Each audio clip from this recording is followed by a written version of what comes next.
तो अभी तक आप थोड़ा सा बेसिक कॉन्सेप्ट यहाँ समझ पाए चार्ज का, ठीक है।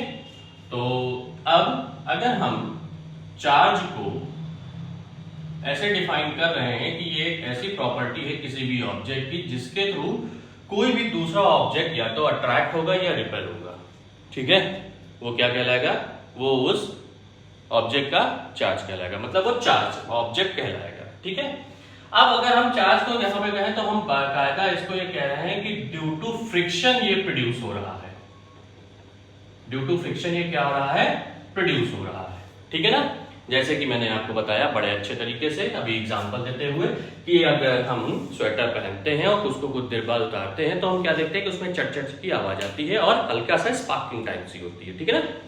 तो वो क्या है, वो जो चमक टाइप से है, वो जो चटचटाहट है, वो किस वजह से है, वो है चार्ज की वजह से। भाई हम कंडक्टर हैं, हमसे जो चार्ज ट्रांसफर हुआ तो हम डोनर हो गए और वो एक्सेप्टर हो गया, इसमें ऊन में, ठीक है ना, उलन में, ठीक। अब एक चीज समझिएगा, तो यहां से जो चार्ज इस तरह से स्टोर होता है उसको हम क्या कहते हैं, उसको हम कहते हैं स्टैटिक चार्ज। कौन सा चार्ज, स्टैटिक चार्ज।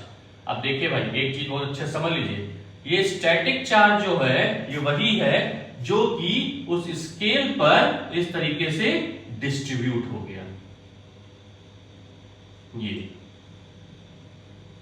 ये स्टैटिक चार्ज है जो कि हमेशा कैसा हो जाता है, स्टैटिक का मतलब होता है एट रेस्ट, जो कि डिस्ट्रीब्यूट हो जाएगा, ठीक है, जाके उस जगह पर स्टोर हो जाएगा, ठीक। ये स्टैटिक चार्ज हो गया। ये जो हेयर लाइन थी वो कैसी थी, निगेटिवली चार्ज थी, तो ये स्टैटिक चार्ज है जो कि इस तरह से इसके ऊपर डिस्ट्रीब्यूट है, ओके, ठीक है। ये स्टैटिक चार्ज है, ये याद रखिएगा, ठीक। ये स्टैटिक चार्ज जो होता है कहीं ना कहीं एज अ पॉइंट चार्ज की तरह भी बिहेव करता है, किसकी तरह, पॉइंट चार्ज, ठीक है ना, बिल्कुल ये पॉइंट चार्ज रहेगा, ठीक। तो हमारे पास क्या हो गया, स्टैटिक चार्ज। अब ये स्टैटिक चार्ज दो टाइप के हो गए, कौन कौन से हो गए, एक हो गए पॉजिटिव चार्ज, एक हो गई ये निगेटिव चार्ज। अब पॉजिटिव चार्ज क्या था कि जिसको हमने रब किया जिससे, तो वो पॉजिटिवली चार्ज हो गया। इसका मतलब ये positive charge due to friction अगर हम बात कर रहे हैं तो ये क्या है, ये एक्सेप्टर हो रहे हैं, जबकि ये कौन है, ये डोनर हो रहे हैं। समझ में आ गया, ठीक है भाई। जब हमने स्केल को रगड़ा था ऐसे, ठीक है, तो फ्रिक्शन की वजह से उस पर जो चार्ज डिस्ट्रीब्यूट हुआ था वो चार्ज कौन सा था, वो चार्ज था पॉजिटिव चार्ज, ठीक है। और जहां से रगड़ा था, मतलब हमने अपने हेयर से रगड़ा था, तो ये नेगेटिवली चार्ज था। क्लियर, इसको अच्छे से समझ लीजिए, ठीक है ना। अब ये तो हो गई एक जनरल बात, ठीक है, चार्ज की। अब चूंकि हमारा जो मेन टॉपिक है वो ये है, ठीक है। अब उसके पहले मैं आपको एक और थोड़ा सा बता दूं, जैसे हमारे ये देखिए दो हाथ हैं, इन हाथों को जब हम आपस में से रगड़ते हैं तो कुछ देर के बाद क्या होता है, ये गर्म हो जाते हैं, ठीक है। क्यों होता है, क्योंकि इनमें होता क्या है कि यहाँ पर सरफेस पे देखिए हमारे ये हाथ है, ये हम कंडक्टर है। पहली बात तो human being as a conductor होते हैं, हम कंडक्टर्स हैं, ठीक है। जब हम अपने हाथों को ऐसा रगड़ते तो हमारे हाथों में चार्ज होता है, वो चार्ज आपस में क्या होते हैं, फ्रिक्शन हो रहा है उनके बीच में, रगड़ रहे हैं वो, तो उनमें क्या होगी, लॉस ऑफ हीट होगी, हीट का लॉस होगा, और वहां पे फिर वही चीज होगी जिससे मान के चलेगा इसको स्टेशनरी का इसको रगड़ रहा है तो ये क्या, ये एक्सेप्टर हो रहा है, ये डोनर हो रहा है, एक पॉजिटिव चार्ज हो जाएगा, एक नेगेटिवली चार्ज हो जाएगा, तो हमारे हाथों में क्या होगा, हल्की सी गर्माहट आएगी ही आएगी, ठीक है। तो कौन सा चार्ज प्रोड्यूस होगा, स्टैटिक चार्ज, डायनेमिक नहीं। समझ में आ गया, ठीक है। अब पॉजिटिव और नेगेटिव चार्ज भी आपको समझ में आ गया, ठीक है। अब देखिए यही चीज जब हम इलेक्ट्रिसिटी की बात करेंगे तो इलेक्ट्रिसिटी में हमारा जो चार्ज आएगा वो कंडक्टर के लिए आएगा। किसके लिए, हम बात कंडक्टर की करेंगे। और कंडक्टर की अगर हम यहां पर जो कंडक्टिविटी कह रहे हैं, कंडक्टिविटी का मतलब चालकता, कि उसमें चार्ज कैसे फ्लो होगा, ठीक है, तो वो डायरेक्टली प्रोपोर्शनल होगा नंबर ऑफ इलेक्ट्रॉन्स। अब देखिए भाई साहब, नंबर ऑफ इलेक्ट्रॉन्स ये एक अलग चीज है, नंबर ऑफ इलेक्ट्रॉन्स। अब ये क्या है, क्लास 9 में आपको बताया गया था कि एटम में प्रोटॉन्स, इलेक्ट्रॉन्स और न्यूट्रॉन्स होते हैं, ठीक है। प्रोटॉन्स पॉजिटिवली चार्ज होते हैं, इलेक्ट्रॉन्स नेगेटिवली चार्ज होते हैं। प्रोटॉन न्यूक्लियस में रेस्ट पे होते हैं और इलेक्ट्रॉन्स मूव कर रहे होते हैं उसके डिफरेंट शेल्स में, ठीक है ना।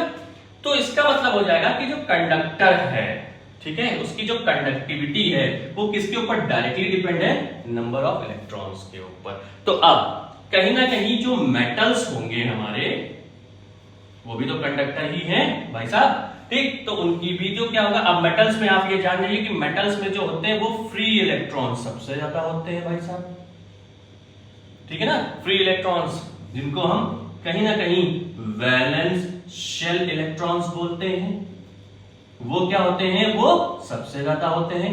अब एक एग्जांपल उठाते हैं, देखिए अगर हमने सोडियम का उठा लिया, भाई हमारा बहुत बेहतरीन मेटल है ये, ठीक है ना, Na। तो अगर इसको हम देखें तो इसका एटॉमिक नंबर होता है 11, ठीक।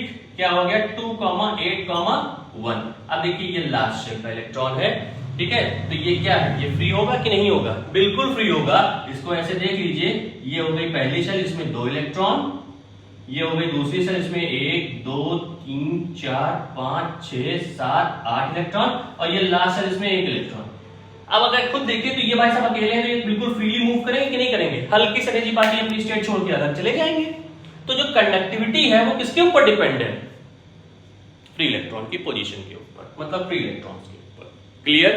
तो कहीं ना कहीं इस थ्योरी को लेके जो चार्ज आता है कंडक्टर्स को लेके, वो कहीं ना कहीं फॉर्मूला बना देता है नंबर ऑफ इलेक्ट्रॉन को लेके, ठीक है। Q is equal to any, Q जो है वो क्या है, वो सिंबल ऑफ क्या है, सिंबल ऑफ इलेक्ट्रॉन, तो सॉरी चार्ज है, सिंबल ऑफ चार्ज है। E क्या है, ये सिंबल ऑफ इलेक्ट्रॉन है, ठीक है ना, सिंबल ऑफ इलेक्ट्रॉन है। और इसके ऊपर जो चार्ज होता है वो माइनस का होता है 1.6 इंटू 10⁻⁻19 कूलम। अब देखिए कूलम जो थे उन्होंने ही चार्ज के बारे में बताया था भाई, और इन्हीं का लॉ था पॉइंट चार्जेस के लिए, कूलम्स लॉ, वो आप क्लास 12 में पढ़ेंगे, ठीक है। तो अब अगर क्यू की हम यूनिट की बात करें तो यूनिट क्या है, यूनिट कूलम है, ठीक है ना, समझ में आ गया, ठीक। ये याद रखिएगा। और एन क्या है, एन जो है वो 1, 2, 3, 4, 5, 6 है। एक चीज याद रखिएगा, एन यहाँ पे 1, 2, 3 है, एन यहाँ पर 1/2, 3/2, 4/3 नहीं है।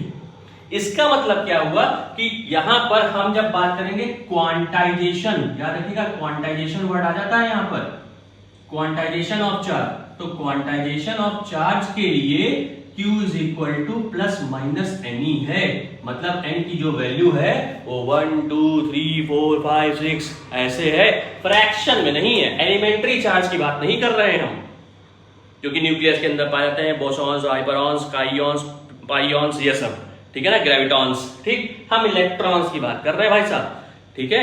ये एक पार्टिकल है, ठीक है। तो इसका क्वांटाइजेशन है जो कि n जो है वो 1, 2, 3, 4 ऐसे पाया जाएगा, ठीक है, चाहे वो पॉजिटिव हो चाहे वो नेगेटिव में।